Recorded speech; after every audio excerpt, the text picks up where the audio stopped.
dakwah ini butuh kesabaran, butuh sangat kesabaran. Ya, jadi saudaraku yang dirahmati oleh Allah Subhanahu wa taala, yang penting saja apa, jangan bosan saja. Karena memang dakwah ini punya tantangan dan rintangan.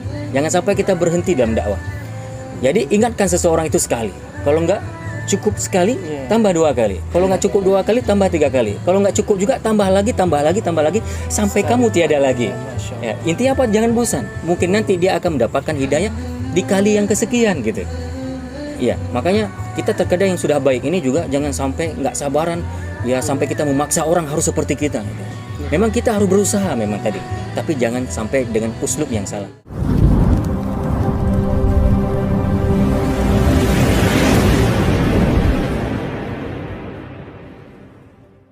Assalamualaikum warahmatullahi wabarakatuh. Para pemirsa yang dirahmati Allah, kawan-kawan semuanya, sahabat Ustadz Sayuti Ambia, selamat datang di channel kami. Semoga waktu kita ini senantiasa diberkahi oleh Allah. Baik, nah sore hari ini kita berbincang-bincang dengan Ustadz Sayuti Ambia, dengan Ustadz kita. Dan tema kita sore hari ini yaitu tentang hidayah. Jadi Ustadz, langsung saja Ustadz ya. Seberapa penting sih Ustadz hidayah itu dalam kehidupan kita? Iya. Terlebih dahulu kami coba sapa dulu ya kawan-kawan semuanya. Assalamualaikum warahmatullahi wabarakatuh. Waalaikumsalam. Alhamdulillahirabbil alamin. Alhamdulillahilladzi hadana li hadza wa ma kunna linahtadiya laula an hadanallah. Semoga kita semuanya mendapatkan rahmat dari Allah Subhanahu wa taala. Amin. Baik rahmat di dunia maupun di akhirat kelak insyaallah. Kawan-kawan yang semoga kita dirahmati oleh Allah Subhanahu wa taala, hidayah adalah sesuatu yang sangat urgen bagi setiap muslim. Dan itu yang memang selalu kita minta kepada Allah di dalam solat kita. Betul. Di dalam ayat kita selalu mengatakan ihdinas siratal mustaqim. Ya Allah, tunjukkan kami jalan yang lurus, siratal ladzina an'amta 'alaihim ghairil maghdubi 'alaihim waladdallin. Nah, jadi berbicara hidayah itu adalah pemberian Allah Subhanahu wa taala bagi siapapun yang Allah kehendaki. Berarti apa kita nggak perlu berikhtiar kemudian karena Allah telah berkehendak? Bukan seperti itu. Ya memang hidayah itu adalah Allah yang berkehendak. Namun kehendak Allah dalam memberi hidayah itu ada hukum kepantasan juga di situ. Ada nggak? Orang ini pantas nggak kira-kira untuk mendapatkan hidayah itu, gitu kan? Berarti ada satu ikhtiar yang kemudian dilakukan oleh setiap hamba. Ada satu usaha yang sungguh-sungguh yang harus dilakukan oleh seorang hamba. Kemudian kepantasan inilah yang membuat nanti Allah berkehendak untuk memberikan dia hidayah. Betul. Nah, jadi di satu sisi ya hidayah itu tidak akan datang begitu saja. Kecuali ada ikhtiar dari seorang hamba. Nah, kawan-kawan yang dirahmati oleh Allah Subhanahu wa taala, Rasulullah SAW bersabda dalam hadis yang diriwayatkan oleh Imam Muslim, ya. Hadis ini merupakan hadis qudsi. Ya, di mana Rasulullah SAW bersabda, Allah Subhanahu wa taala berfirman, "Ya ibadi, kullukum dhallun." Wahai hamba-hambaku, kata Allah, setiap kalian adalah pada dasarnya sesat, berada dalam kesesatan. Illa man hadaitu, kecuali bagi mereka yang telah aku berikan hidayah kepadanya. Fastahduni ahdikum. Kemudian Rasulullah mengatakan, Allah berfirman dalam hadis ini, hadis qudsi ini, maka hendaklah kalian meminta petunjuk dariku, sungguh aku akan berikan petunjuk itu.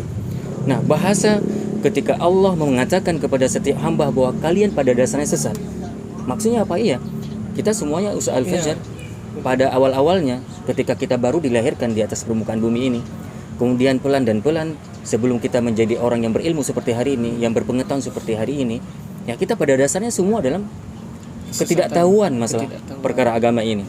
Kita belum tahu pada saat itu mana yang halal, mana yang haram, mana yang hak, mana yang batil. Nah, semua pada dasarnya seperti itu. Nah, kemudian kenapa kita bisa berubah? Itu adalah semua bahagian daripada hidayah Allah. Namun hidayah Allah berikan kepada siapa? Kepada yang mereka mau berusaha untuk mendapatkannya. Dari itulah Allah mengatakan apa? Fastahduni. Hendaklah kalian mengharap hidayah dari mana? Dariku. Nah, mengharap hidayah di sini ada satu harapan berarti dari setiap hamba, keinginan. Kemudian keinginan ini dibarengi dengan ikhtiar. Ya, karena memang hidayah tidak akan datang begitu saja. Kawan-kawan yang dirahmati oleh Allah Subhanahu wa taala, hidayah itu tidak akan datang begitu saja menghampiri kita, kecuali ada satu usaha yang harus kita lakukan. Dan hidayah itu sendiri, usaha al-fajar, akan bersinar dengan ilmu. Bersinar dengan ilmu. Betul. Jadi ilmu itu adalah sebenarnya adalah wasilah kemudian untuk kita mendapatkan hidayah. Jadi kalau kita ingin mendapatkan hidayah, maka kita harus berilmu. Ya kan? Berilmu tentang apa? Ilmu qala Allah wa qala Rasuluh. Ya. Jadi apa kata Allah dan apa kata Rasulnya gitu. Jadi apa kata Allah dalam Al-Quran dan apa kata Rasulullah dalam hadis-hadisnya. Itu merupakan adalah ilmu yang kemudian harus dimiliki oleh setiap muslim. Yang dengan ilmu inilah ya dia nanti akan mendapatkan hidayah. Nah, kawan-kawan yang dirahmati oleh Allah Subhanahu wa taala, ada persoalan baru di sini. Kalau memang hidayah itu harus diperoleh dengan ilmu, nah kemudian ilmu itu masalahnya tidak akan juga begitu saja datang kepada kita. Ya. Al ilmu yu'ta wa la ya'ti. Ilmu itu kita harus datangi. Dia nggak akan datang begitu saja menghampiri kita. Maka dari itu Imam Al-Bukhari, Rasulullah SAW bersabda dalam hadis ya, dalam sahih ya, Imam Al-Bukhari ya, wa innamal ilmu bita'allum, bahwa yang namanya ilmu itu harus dengan belajar.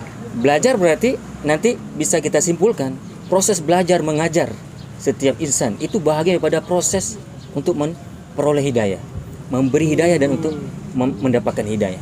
Jadi kalau ada seorang muslim yang dia berhenti belajar, maka dia sedang berhenti memperoleh ilmu.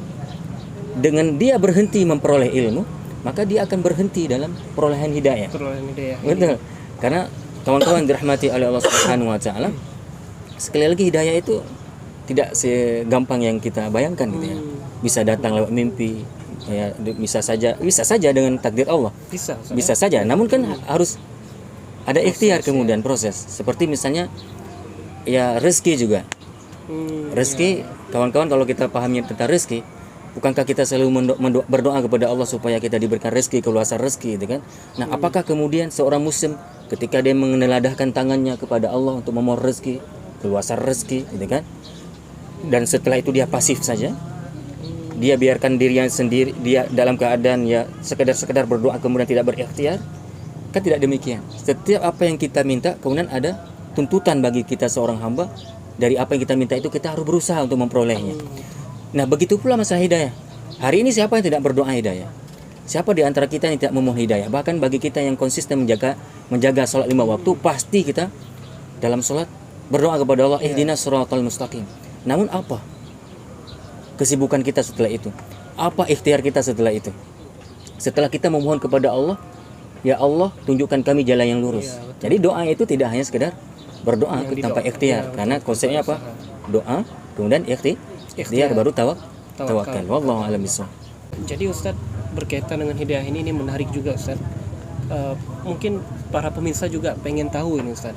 Bagaimana usaha Rasulullah dulu dalam berdakwah ya, sehingga banyak para sahabat itu mendapatkan hidayah. Ada juga yang tidak mendapatkan hidayah. Betul. Nah, kalau kita kembali ke dalam Al-Qur'an, ya, di situ Allah memberitakan kepada kita bagaimana konsep langit.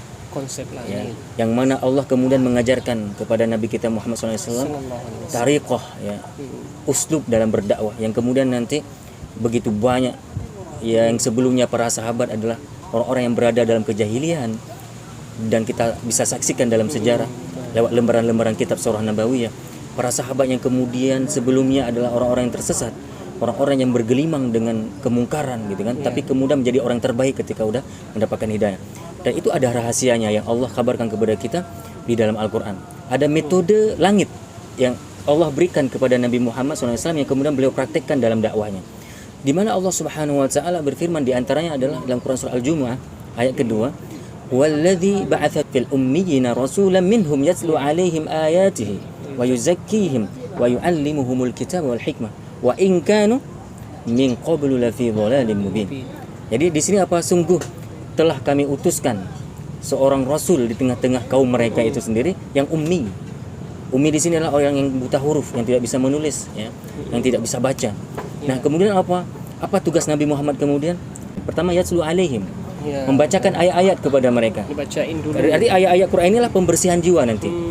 Jadi dakwah itu untuk kemudian kita bisa mengajak orang kepada kebenaran supaya nanti kita menjadi asbab hidayah bagi orang lain. Maka tidak ada hidayah kecuali dengan Al-Quran. Karena Al-Quran itu hudan. Maka Rasulullah SAW ketika mendakwahi masyarakatnya pada saat itu, orang-orang kafir pada saat itu, kafir Quraisy, orang-orang jahiliyah pada saat itu, yaitu dengan membacakan ayat-ayat Al-Quran. Kenapa harus ayat Al-Quran? ayat Quran ini nanti akan berfungsi apa? Wa yuzakkihim, akan menyucikan, membersihkan jiwa-jiwa mereka dari pemahaman-pemahaman yang sesat, dari pemahaman-pemahaman yang mengandung kesyirikan, yang sebelumnya mereka adalah dalam kesesatan dan dalam kemusyrikan. Ya, kemudian wa yuzakkihim, ketika hati mereka sudah bersih, berarti yang paling pertama di sini apa? Pembersihan jiwa dulu. Pembersihan jiwa. Ya, karena memang Ustaz Al-Fajar logikanya gini, ya ayam tidak akan pernah masuk ke dalam kandang kalau di dalam kandang tersebut ada musang. Ya, gitu kan. Betul, jadi sampai kapanpun kalau kita paksakan ini ayam untuk masuk ke dalam kandangnya, dia tidak akan bisa masuk. Dia akan ya menghindar dari kandangnya sendiri. Kenapa? Karena di dalam kandang ternyata si ayam melihat ada seekor musang, dan musang itu adalah musuhnya. Nggak akan pernah mungkin ya ayam itu bersamaan hidupnya dengan musang. Jadi kalau memang kita kepingin memelihara ayam, ya musang dulu harus dibereskan dari kandang, usir dulu. Begitu juga dengan hati ini, harus dibersihin dulu. Kayak bak mandi itu, sebuah bak mandi, apabila di dalamnya masih ada yang kotor gitu, itu jangan diisi dulu air yang baru, dikuras dulu, dibersihin dulu, baru dimasukkan air yang baru. Insya Allah airnya tetap bening gitu. Nah hati juga seperti itu. Maka harus ada tazkiyatun nufus. Ini konsep Nabi, ini konsep dari wahyu. Tazkiyatun nufus, pembersihan jiwa. Dengan apa dibersihkan jiwa? Yatslu alaihim ayatihi tadi sebelumnya, yaitu dengan dibacakan ayat-ayat Al-Qur'an. Kemudian apa? Ketika hati ini sudah bersih, wa yu'allimuhumul kitab wal hikmah, baru ada yang namanya pelajaran ya al-hikmah. Betul. Diajarkan Al-Qur'an, pemahaman Al-Qur'an. Wal hikmah di sini para ulama mengatakan apa? Ilmu tentang sunnah. Jadi mereka nanti akan dapat mampu menyerap ilmu-ilmu yang disampaikan oleh Rasulullah SAW. Kenapa? Hatinya dalam keadaan sudah bersih. Nah, apa efeknya? Apa akibat baik yang diterima oleh para sahabat pada saat itu, oleh orang-orang yang ada di sekitar Rasulullah pada saat itu? Walaupun sebelumnya mereka fi dhalalim mubin, dalam keadaan sesat yang sangat nyata, sebahagian besar mereka kemudian hari mendapatkan hidayah. Ini merupakan adalah metodologi ya dakwah Rasulullah SAW yang patut kita contohi untuk para dai hari ini. Masya Allah. Iya. Jadi Ustaz, kalau tadi di awal tentang masalah hidayah itu harus dicari Ustaz ya. Betul. Iya. Harus dicari, prosesnya memang harus dari kita sendiri. Nah, kemudian yang kedua tadi masalah uslub dalam berdakwah sehingga seseorang mendapatkan hidayah Allah.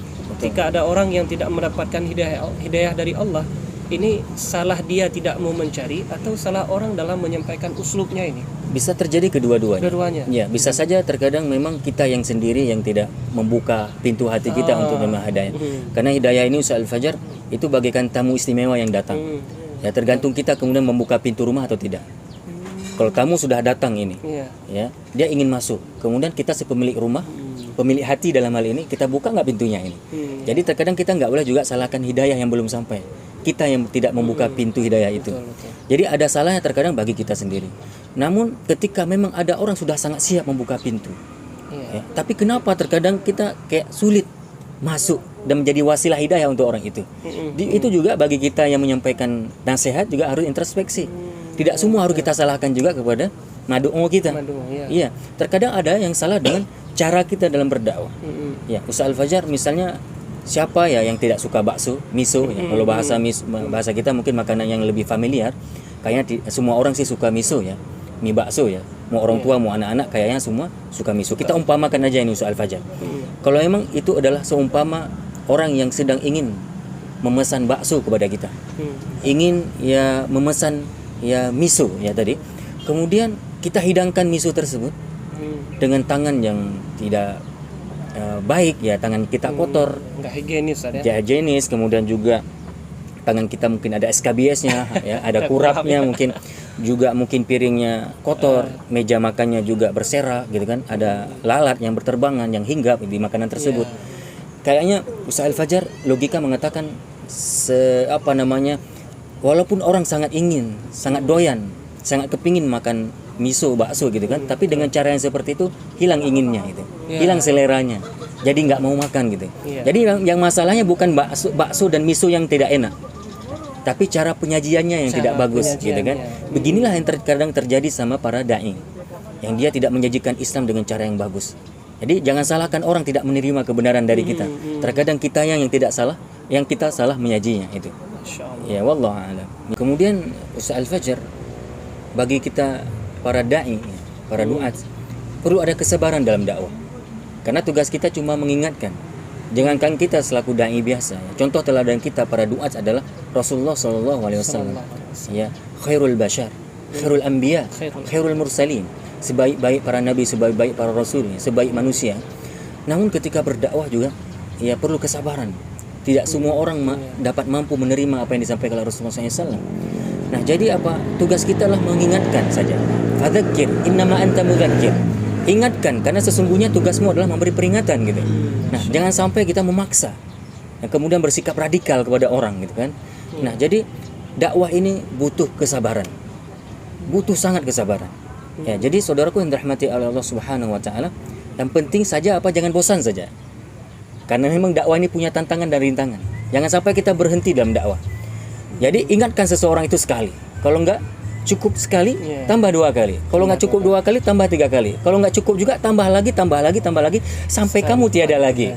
Ya, intinya apa? Jangan bosan. Mungkin nanti dia akan mendapatkan hidayah di kali yang kesekian gitu. Ya, makanya kita terkadang yang sudah baik ini juga jangan sampai nggak sabaran, ya sampai kita memaksa orang harus seperti kita. Gitu. Memang kita harus berusaha memang tadi, tapi jangan sampai dengan uslub yang salah. Ya, bayangkan usaha Al-Fajar, mungkinkah kita memaniskan 1 sumur dengan 1 kilo gula gitu? Nggak mungkin. Ya, logika mengatakan tidak akan pernah mungkin. Bahkan bahwa nanti gula itu akan kalah dengan air sumur yang begitu banyak. Tetap akan jadi tawar kan gitu. Jadi logikanya ini apa?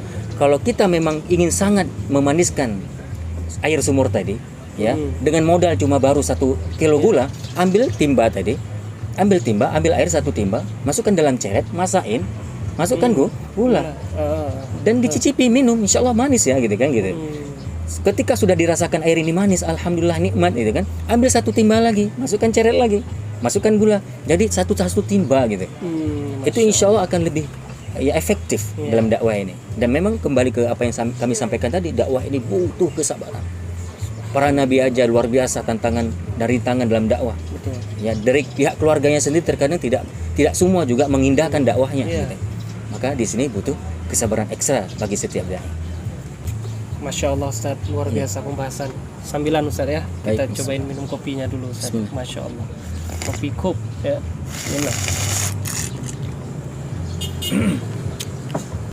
Baik teman-teman, para pemirsa di channel Ustaz Sayuti Ambia, ini kita kepoin Ustaz nih. Kita tanya lagi ya tentang masalah hidayah. Jadi Ustaz, ciri-ciri seseorang apabila dia sudah mendapatkan hidayah ini Ustaz, itu apa Ustaz? Ya, bagaimana sih seseorang itu bisa dikatakan dia sedang dalam hidayah ya? Kemudian bagaimana sih ciri orang yang telah Allah berikan hidayah kepadanya? Mungkin itu pertanyaannya.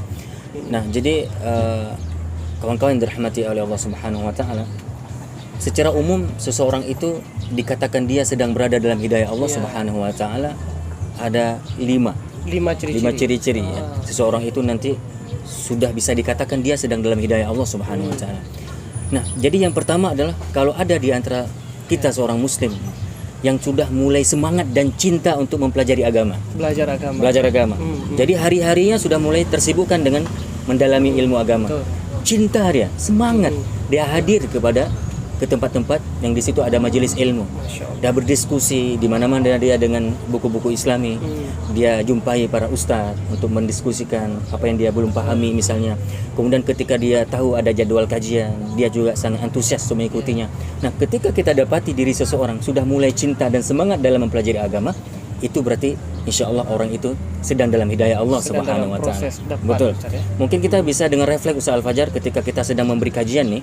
Ataupun kita yang sedang duduk dalam majelis ilmu, tiba-tiba datang orang, saudara kita, kawan kita yang kita kenal, sebelumnya dia adalah orang yang jauh dari pengajian. Kemudian tiba-tiba kok dia hadir juga ya gitu kan. Langsung kita bahasakan apa, alhamdulillah udah hijrah dia gitu kan. Alhamdulillah dia sudah mulai ya dapat hidayah ya gitu kan.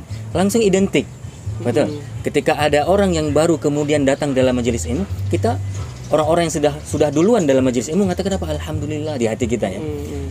Kita akan mengatakan apa, alhamdulillah kawan kita ini sudah mulai dapat hidayah gitu kan. Begitulah identiknya hidayah itu dengan belajar. Ya, jadi itu yang pertama. Yang kedua adalah seseorang itu dikatakan sedang mendapatkan hidayah dari Allah Subhanahu Wa Taala adalah ketika dia sudah mulai mudah mengamalkan kebajikan. Jadi apa yang dia sudah tahu dari apa yang dia pelajari, kemudian dia terdorong dengan mudah untuk mengamalkan kebajikan tanpa ada beban gitu, ringan saja. Dia melaksanakan sholat 5 waktu dengan mudah. tanpa berat hati ya.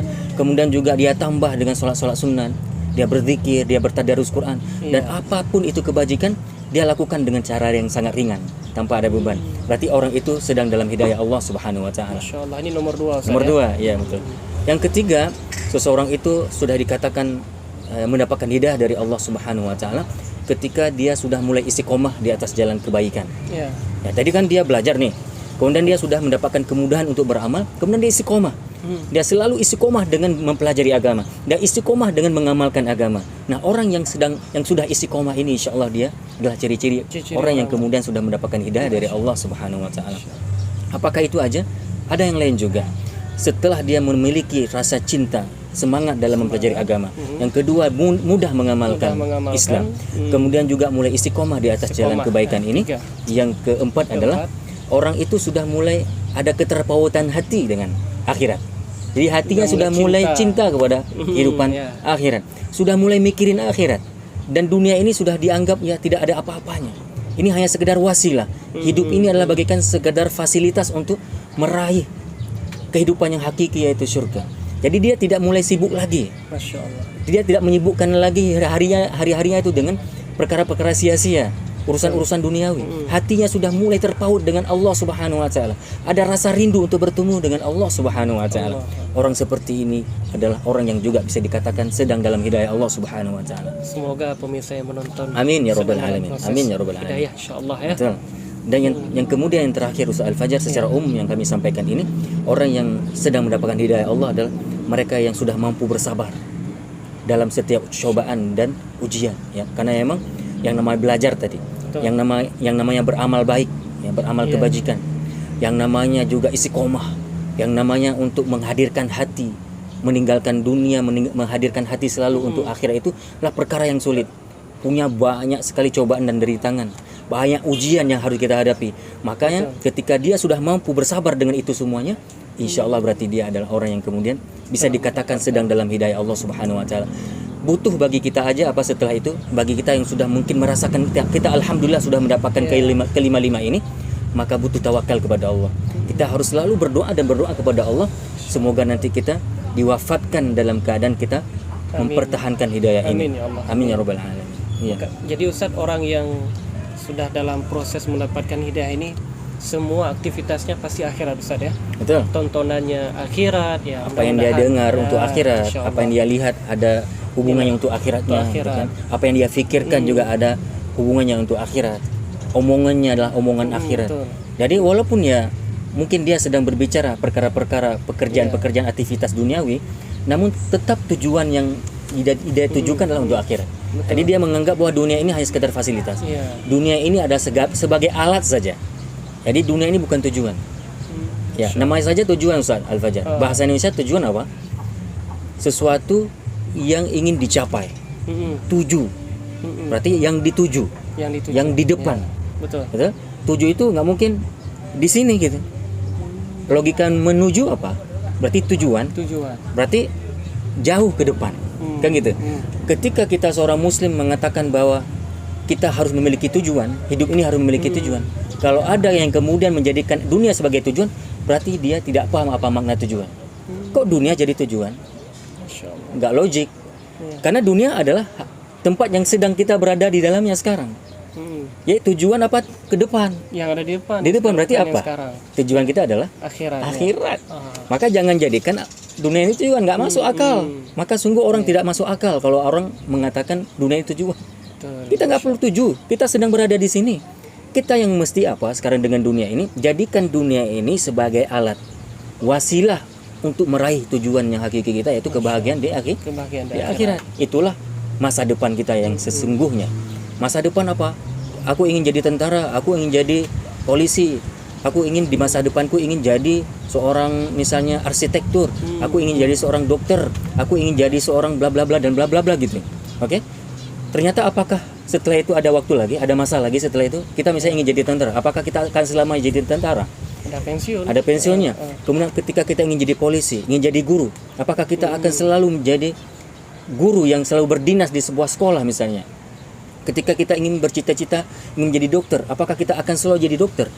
Ya, memang itu adalah ya cita-cita, tujuan sementara di dunia. Namun ternyata setelah itu kan masih ada masa. Berarti itu adalah bukan masa depan. Karena apa? Masa depan adalah suatu masa yang tidak lagi ada di depannya masa. Iya. Tidak ada yang mendepani lagi masa tersebut. Berarti masa depan kita akhirat. Kenapa? Akhirat. Setelah akhirat tidak ada lagi masa. Sedangkan yang tadi adalah hanya sekedar tujuan duniawi. Alat, Apakah ya. salah itu? Boleh-boleh saja. Namun jadikan itu semua adalah untuk tujuannya hakiki kita, wasilah untuk tujuan kita, yaitu masa depan kita. Masa depan kita lah akhirat, saudaraku. Itu. Iya. Masya Allah. Ustadz, jadi tolong Ustadz berikan nasihat untuk kami para pemirsa, kawan-kawan semuanya, karena memang kami sangat merasakan penting sekali hidayah ini dalam kehidupan Ustadz. Nah, bagaimana supaya kami bisa istiqomah dengan hidayah yang sudah kami dapatkan ini Ustadz? Tolong berikan nasihatnya. Ya, jadi kembali kita kepada surah Al-Fatihah. Ya. Surah Al-Fatihah merupakan surat yang sangat sering kita baca. Bahkan dalam sholat itu merupakan rukun sholat. Ruknun min arkanis sholat. Bahwa kita tidak dianggap sah sholat kita kalau kita tidak membaca Al-Fatihah. Dan dalam Al-Fatihah Allah mengajarkan kita satu doa, yang mana doa ini merupakan doa pertama yang Allah ajarkan kepada hamba.